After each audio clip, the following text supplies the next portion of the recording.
आजादी का अमृत महोत्सव।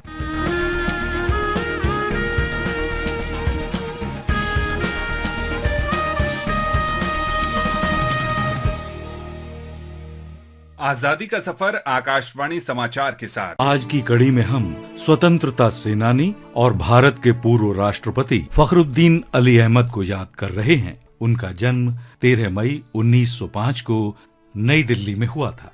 1925 में जवाहरलाल नेहरू से मुलाकात के बाद वो इंडियन नेशनल कांग्रेस में आए और स्वतंत्रता संघर्ष में शामिल हो गए। उन्होंने 1942 में भारत छोड़ो आंदोलन में सक्रिय भूमिका निभाई। इसके लिए उन्हें गिरफ्तार किया गया और 3.5 साल के लिए जेल भेज दिया गया। स्वतंत्रता के बाद फखरुद्दीन 1952 में राज्यसभा के लिए निर्वाचित हुए। इसके बाद वे असम सरकार के महाधिवक्ता बने और फिर 2 बार असम विधानसभा के लिए निर्वाचित हुए। वे 1967 में लोकसभा के लिए निर्वाचित हुए। इसके बाद 1971 में वे फिर लोकसभा के लिए निर्वाचित हुए और कैबिनेट मंत्री के रूप में उन्होंने खाद्य और कृषि, सहकारिता, शिक्षा, औद्योगिक विकास और कंपनी कानून से संबंधित विभिन्न जिम्मेदारियां संभाली। फखरुद्दीन अली अहमद 1974 में भारत के 5वें राष्ट्रपति बने। इस पद पर रहते हुए जब वो नमाज पढ़ने के लिए तैयार हो रहे थे तो अचानक गिर पड़े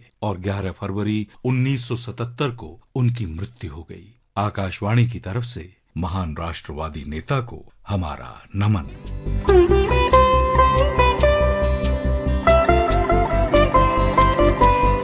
आज हम गांधीवादी स्वाधीनता सेनानी वी.आर. कृष्णन अझुतचंद को भी श्रद्धांजलि अर्पित कर रहे हैं। उनका निधन 13 मई 2004 को हुआ था। मलयालम और अंग्रेजी भाषा के प्रतिभावान लेखक कृष्णन कोचीन स्टेट प्रजा मंडलम के संस्थापक महासचिव थे। ये भारत की स्वतंत्रता से पहले कोचीन रियासत में कांग्रेस पार्टी की राजनीतिक इकाई थी। वे दीनबंधु समाचार पत्र के संस्थापक संपादक भी थे। उन्होंने कांग्रेस पार्टी को सही अर्थों में अपने क्षेत्र में जन जन की पार्टी बना दिया था। वी.आर. कृष्णन अझुतचंद का जन्म 25 अप्रैल 1909 को त्रिशूर के अवेनिसेरी में हुआ। वो 1925 में त्रिशूर में महात्मा गांधी के साथ बैठक के उपरांत स्वतंत्रता संघर्ष में शामिल होने के लिए प्रेरित हुए। कोचीन के राजा की संप्रभुता समाप्त करने और उत्तरदायी सरकार की स्थापना के उद्देश्य से 9 फरवरी 1941 को प्रजामंडलम की स्थापना की गई। जनवरी 1942 में प्रजामंडलम ने इरिंजालाकुडा में पहली वार्षिक सभा आयोजित करने का फैसला किया। दीवान A.W. डिक्सन ने प्रजामंडलम की गतिविधियों से राजा के प्रति वैमनस्य उत्पन्न होने की वजह से सभा पर रोक लगा दी और प्रतिबंध के परिणाम स्वरूप अझुतचंद सहित प्रजामंडलम के भारत छोड़ो आंदोलन के दौरान 5 अगस्त 1942 को बम्बई में अखिल भारतीय कांग्रेस समिति के लिए गांधी जी के नेतृत्व में सम्मेलन आयोजित किया गया। अझुतचंद और एस. नीलकांडा अय्यर प्रजामंडलम के प्रतिनिधि के रूप में सम्मेलन में शामिल हुए।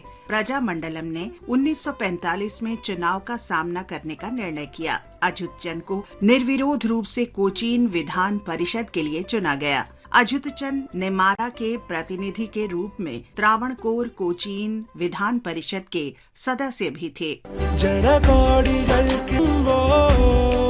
स्वतंत्रता के उपरांत अझुतचंद ने अपना जीवन लोगों और लेखन के लिए समर्पित कर दिया। उन्हें वी.आर. कृष्णन अझुतचंद आत्मकथा के लिए 2000 में केरल साहित्य अकादमी पुरस्कार से सम्मानित किया गया। 13 मई 2004 को वी.आर. कृष्णन अझुतचंद का निधन हो गया।